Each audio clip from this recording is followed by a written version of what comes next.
ಅವರ ಮಾತನ್ನು ಉಳಿಸಿಕೊಂಡು ರಾಜೀನಾಮೆ ಸಲ್ಲಿಸಿ ಅದು ಅಂಗೀಕಾರವಾದರೆ ಇದನ್ನು ಕೂಡ ಅಂಗೀಕರಿಸಿ ಅಂತೇಳಿ ಅವರು ಬಂದು ಕೊಟ್ಟಿದ್ದಾರೆ.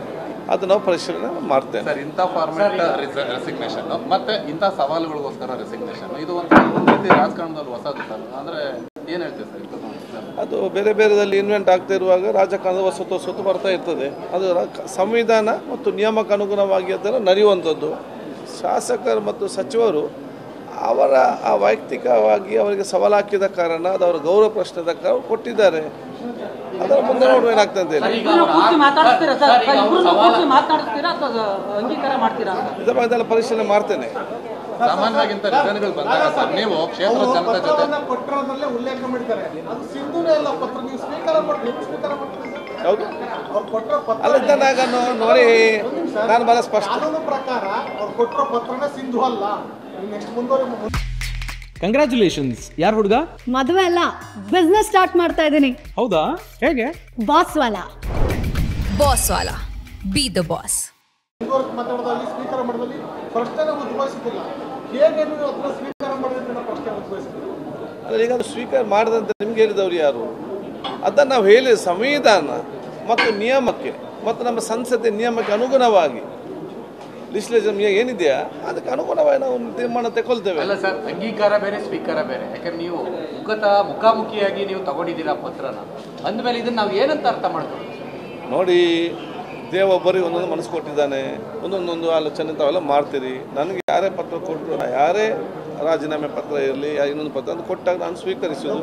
ಅದನ್ನು ಮತ್ತೆ ನಾನು ಸಮರ್ಪಕವಾಗಿ ಅದನ್ನು ನಿಯಮಕ್ಕೆ ಚರ್ಚೆ ಮಾಡೋದು ಅದನ್ನ ಕರ್ತವ್ಯ. ಯಾಕಂದ್ರೆ ನೀವು ಸಾಂವಿಧಾನಿಕ ಹುದ್ದೆಯಲ್ಲಿ ಇರ್ತಕ್ಕಂಥವ್ರು ನೀವು. ಹಾಗಾಗಿ ಈ ತರ ಪ್ರಕರಣಗಳು ಬಂದಾಗ ಅಟ್ಲೀಸ್ಟ್ ಅದನ್ನು ಪರಿಶೀಲನೆ ಮಾಡಿ ಅದು ಪರಿಶೀಲನಾ ಇದಕ್ಕೆ ಏನಾದ್ರು ಆಗ್ತೀರಾ? ಯಾಕಂದ್ರೆ ಪರಿಶೀಲನೆಗೆ ನಾನು ಹೇಳಿದ್ದೇನೆ, ಅದನ್ನು ನಾವು ನಾನು ಹೇಳ್ತೇನೆ ಏನಿದೆ ಸಂವಿಧಾನ ಮತ್ತು ನಿಯಮಕ್ಕೆ ಅನುಗುಣವಾಗಿ ಅದನ್ನು ನಾವು ಇವತ್ತು ಪರಿಶೀಲನೆ ನಾವು ಅದನ್ನು ಮಾಡ್ತೇವೆ. ಅವರ ಮಾತನ್ನು ಉಳಿಸಿಕೊಂಡು ರಾಜೀನಾಮೆ ಸಲ್ಲಿಸಿ ಅದು ಅಂಗೀಕಾರವಾದರೆ ಇದನ್ನು ಕೂಡ ಅಂಗೀಕರಿಸಿ ಅಂತೇಳಿ ಅವರು ಬಂದು ಕೊಟ್ಟಿದ್ದಾರೆ.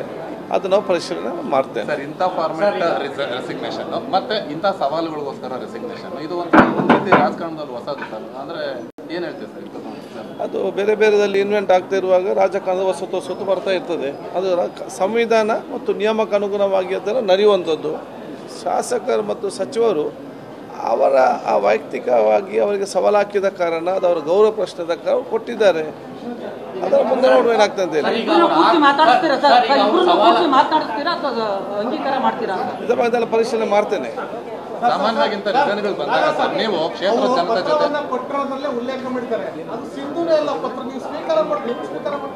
ಹೌದು ಅಲ್ಲಿದ್ದಾಗ ನೋಡಿ ನಾನು ಬಹಳ ಸ್ಪಷ್ಟ ಪ್ರಕಾರ ಅವ್ರು ಕೊಟ್ಟಿರೋ ಪತ್ರನೇ ಸಿಂಧು ಅಲ್ಲ. ನೆಕ್ಸ್ಟ್ ಮುಂದುವರೆದು ಮಾತಾಡೋದಲ್ಲಿ ಸ್ವೀಕಾರ ಮಾಡೋದಲ್ಲಿ ಪ್ರಶ್ನೆ ಉದ್ಭವಿಸುತ್ತಿಲ್ಲ. ಹೇಗೆ ನೀವು ಅದನ್ನ ಸ್ವೀಕಾರ ಮಾಡಿದ್ರೆ ಪ್ರಶ್ನೆ ಉದ್ಭವಿಸುತ್ತಿಲ್ಲ? ಅಲ್ಲ, ಈಗ ಅದು ಸ್ವೀಕಾರ ಮಾಡದಂತೆ ನಿಮ್ಗೆ ಹೇಳಿದವರು ಯಾರು? ಅದನ್ನು ನಾವು ಹೇಳಿ ಸಂವಿಧಾನ ಮತ್ತು ನಿಯಮಕ್ಕೆ ಮತ್ತು ನಮ್ಮ ಸಂಸದೆ ನಿಯಮಕ್ಕೆ ಅನುಗುಣವಾಗಿ ಲಿಸ್ಲೇಷನ್ ಏನಿದೆಯಾ ಅದಕ್ಕೆ ಅನುಗುಣವಾಗಿ ನಾವು ತೀರ್ಮಾನ ತಗೊಳ್ತೇವೆ. ಅಲ್ಲ ಸರ್, ಅಂಗೀಕಾರ ಬೇರೆ ಸ್ವೀಕಾರ ಬೇರೆ. ಯಾಕಂದ್ರೆ ನೀವು ಮುಖಾಮುಖಿಯಾಗಿ ನೀವು ತಗೊಂಡಿದ್ದೀರಾ ಪತ್ರನ ಅಂದಮೇಲೆ ಇದನ್ನ ನಾವು ಏನಂತ ಅರ್ಥ ಮಾಡ್ತೀವಿ? ನೋಡಿ, ದೇವೊಬ್ಬರಿಗೆ ಒಂದೊಂದು ಮನಸ್ಸು ಕೊಟ್ಟಿದ್ದಾನೆ, ಒಂದೊಂದೊಂದು ಆಲೋಚನೆ ತಾವೆಲ್ಲ ಮಾಡ್ತೀರಿ. ನನಗೆ ಯಾರೇ ಪತ್ರ ಕೊಟ್ಟರು, ಯಾರೇ ರಾಜೀನಾಮೆ ಪತ್ರ ಇರಲಿ ಇನ್ನೊಂದು ಪತ್ರ ಅಂತ ಕೊಟ್ಟಾಗ ನಾನು ಸ್ವೀಕರಿಸುವುದು. ಅದನ್ನು ಮತ್ತೆ ನಾನು ಸಮರ್ಪಕವಾಗಿ ಅದನ್ನು ನಿಯಮಕ್ಕೆ ಚರ್ಚೆ ಮಾಡೋದು ಅದನ್ನ ಕರ್ತವ್ಯ. ಯಾಕಂದ್ರೆ ನೀವು ಸಾಂವಿಧಾನಿಕ ಹುದ್ದೆಯಲ್ಲಿ ಇರ್ತಕ್ಕಂಥವ್ರು ನೀವು. ಹಾಗಾಗಿ ಈ ತರ ಪ್ರಕರಣಗಳು ಬಂದಾಗ ಅಟ್ಲೀಸ್ಟ್ ಅದನ್ನು ಪರಿಶೀಲನೆ ಮಾಡಿ ಅದು ಪರಿಶೀಲನಾ ಇದಕ್ಕೆ ಏನಾದ್ರು ಆಗ್ತೀರಾ? ಯಾಕಂದ್ರೆ ಪರಿಶೀಲನೆಗೆ ನಾನು ಹೇಳಿದ್ದೇನೆ, ಅದನ್ನು ನಾವು ನಾನು ಹೇಳ್ತೇನೆ ಏನಿದೆ ಸಂವಿಧಾನ ಮತ್ತು ನಿಯಮಕ್ಕೆ ಅನುಗುಣವಾಗಿ ಅದನ್ನು ನಾವು ಇವತ್ತು ಪರಿಶೀಲನೆ ನಾವು ಅದನ್ನು ಮಾಡ್ತೇವೆ.